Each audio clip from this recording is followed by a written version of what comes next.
Okay, R J ബാലാജീൻ്റെ സ്വർഗ്ഗവാസൽ ഈ സിനിമയ്ക്ക് personally എനിക്ക് ഇതിൻ്റെ ട്രെയിലറും ടീസറും ഒരു സോങ് ഉണ്ടായിരുന്നു, ഇത് എൻ്റെ എന്നൊക്കെ പറഞ്ഞിട്ട് അതിൻ്റെ പാടിയത്.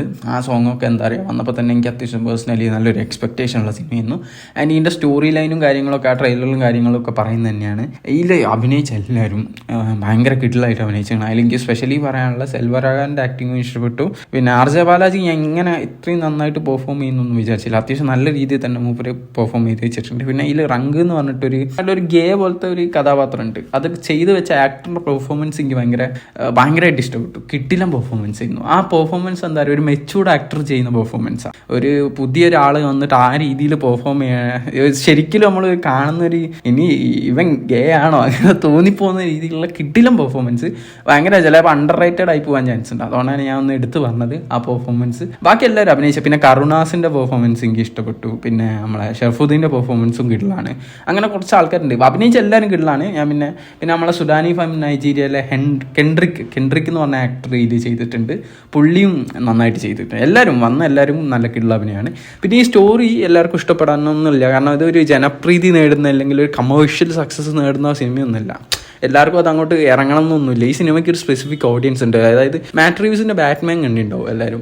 മാറ്റ് റീവ്സിൻ്റെ ബാറ്റ്മാനിൽ എന്താ സ്പെഷ്യൽ എന്ന് വെച്ചാൽ അതൊരു യൂഷ്വൽ സൂപ്പർ ഹീറോ മൂവി മാതിരി ഉണ്ടാവില്ല. ആ ഒരു ജോണറിൽ ഇങ്ങനെ പോകും. ലാസ്റ്റിലേക്കൊക്കെയാണ് കുറച്ച് ആക്ഷൻസ് ഒക്കെ ഉള്ളത്, പറയത്തക്ക ആക്ഷൻ. അതുവരെ ആ ഒരു മൂഡ് പാട്ടം ഇഷ്ടപ്പെടുന്നവർക്ക്, അതായത് അവർ ഡാർക്ക് ആൻഡ് മൂഡി ആ ഒരു സംഭവമല്ലേ, മീൻസ് എല്ലാവർക്കും ഇഷ്ടപ്പെടുന്ന കമേഴ്ഷ്യൽ പടമായിരിക്കില്ല. പക്ഷെ ആ പടത്തിനൊരു മൂഡുണ്ട്. ആ പടം ഒരു ഇമ്പാക്റ്റ് ക്രിയേറ്റ് ചെയ്യുന്നുള്ള മറ്റത്തെ പടങ്ങളൊക്കെ ഇഷ്ടപ്പെട്ട് കാണുന്നവർക്ക് ഈ പടം എന്തായാലും സാറ്റിസ്ഫൈഡ് എക്സ്പീരിയൻസ് ആയിരിക്കും. എനിക്കറിയില്ല, കാരണം ഇത് ഒരു ആർ ജെ ബാലാജി മൂവിയാണ്. വലിയ ആക്ടർ ഇല്ല, ഓവറോൾ വലിയ കാസ്റ്റിംഗ് ഒന്നുമില്ല. ഇപ്പോൾ തമിഴിൽ നിന്ന് വന്ന അധികം ആൾക്കാർക്ക് ഈ സിനിമയെ കുറിച്ച് എനിക്ക് തന്നെ അറിഞ്ഞത് ആർ ജെ ബാലാജി എല്ലാ സ്ഥലത്തും പോയിട്ട് ഇൻ്റർവ്യൂസ് ഒക്കെ കൊടുത്തിട്ടാണ്. അപ്പോൾ ഇങ്ങനത്തെ വലിയ സംഭവങ്ങളൊന്നും ഇല്ലാത്തതുകൊണ്ട്. പക്ഷേ ഈ സിനിമ ഡെഫിനറ്റായിട്ട് എനിക്കൊരു കാര്യം പറയാനായിട്ടുള്ള, തിയേറ്ററിക്കലി ഇൻ കേസ് ഈ സിനിമ സക്സസ് കിട്ടിയില്ലെങ്കിലും OTT വന്നാൽ എല്ലാവരും സംസാരിക്കും. അങ്ങനത്തെ ഒരു സിനിമയാണിത്. പറ്റുകയാണെങ്കിൽ നിങ്ങൾക്ക് ഈ സിനിമേൻ്റെ ട്രെയിലറും കാര്യങ്ങളൊക്കെ കണ്ടിട്ട് താല്പര്യമൊക്കെ തോന്നുന്നുണ്ട്, ധൈര്യമായിട്ട് പോയിട്ട് വാച്ച് ചെയ്യാൻ പറ്റിയൊരു സംഭവമാണ് ഈ ആർ ജെ ബാലാജിൻ്റെ സ്വർഗ്ഗവാസൽ. ഞാൻ സ്പോയിലറൊന്നും ചെയ്യുന്നില്ല. ഞാൻ തമിഴിലൊരു ചാനലിൽ ജസ്റ്റ് ഒന്ന് എന്താ പടത്തിൻ്റെ അഭിപ്രായം എന്ന് അറിയാൻ വേണ്ടിയിട്ട് പോകുന്ന ദിവസം ഒന്ന് കണ്ടു നോക്കിയോ 2-3 റിവ്യൂസ്. സ്പോയിലർ അറിയും. ഈ സിനിമേൻ്റെ മെയിൻ പ്ലോട്ട് വരെ ചിലവന്മാരൊക്കെ പറയുന്നുണ്ട്. പ്ലോട്ട് മീൻസ് സീക്വൻസ് ഒക്കെ. അപ്പം അങ്ങനെ അതൊന്നും ഞാൻ ഇതിൽ സ്പോയിലർ ഇല്ലാണ്ടാണ് പറയുന്നത്. ഈ സിനിമ നിങ്ങൾക്ക് കാണാൻ തോന്നിയിട്ട് ധൈര്യമായിട്ട് ടിക്കറ്റ് എടുക്കുക. എനിക്ക് പേഴ്സണലി ഇഷ്ടപ്പെട്ടു. ഞാൻ പറഞ്ഞല്ലോ, ഇത് എല്ലാവർക്കും ഉള്ള കമേഴ്ഷ്യൽ സക്സസ് ഇല്ലെങ്കിൽ ഹൈ മൂവ്മെന്റ് ഒന്നും തരുന്ന പടമല്ല. ഒരു മൂഡുണ്ട് ഈ പടത്തിന്. ആ മൂഡ് ഇഷ്ടപ്പെടുന്നവർക്ക് എന്തായാലും ഈ സിനിമ ഇഷ്ടപ്പെടും. ഈ സിനിമ കണ്ടിട്ട് ആരും മോശം. ഡെഫിനറ്റായിട്ട് ഈ സിനിമ ഒരു OTT റിലീസൊക്കെ കഴിഞ്ഞ് കഴിഞ്ഞാൽ എല്ലാവരുടെ ഇടയിലും അത്യാവശ്യം ടോക്ക് ക്രിയേറ്റ് ചെയ്യാൻ പറ്റിയൊരു സിനിമയാണ്.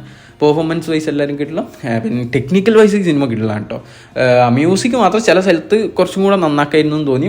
വേറെ വിധത്തിലൊരു സീനുമില്ല. മ്യൂസിക്കും അത് ആ എൻഡ് എന്ന് പറയുന്ന സോങ്ങൊക്കെ കിഡിലായിട്ട് തന്നെ ചെയ്തിട്ടുണ്ട്. മൊത്തത്തിൽ ഇത് തന്നെ മതി. ഇപ്പോൾ റിവ്യൂ നീണ്ടുകൊണ്ട് അപ്പോൾ സിനിമ കാണാത്തതുകൊണ്ട് താല്പര്യം പോയി കാണാം. അതൊക്കെ തന്നെ ഈ റിവ്യൂക്ക്. പിന്നെ ചാനൽ ഇഷ്ടപ്പെട്ട ചാനൽ ഒന്ന് സബ്സ്ക്രൈബ് ചെയ്യുക. അത്രയേ ഉള്ളൂ.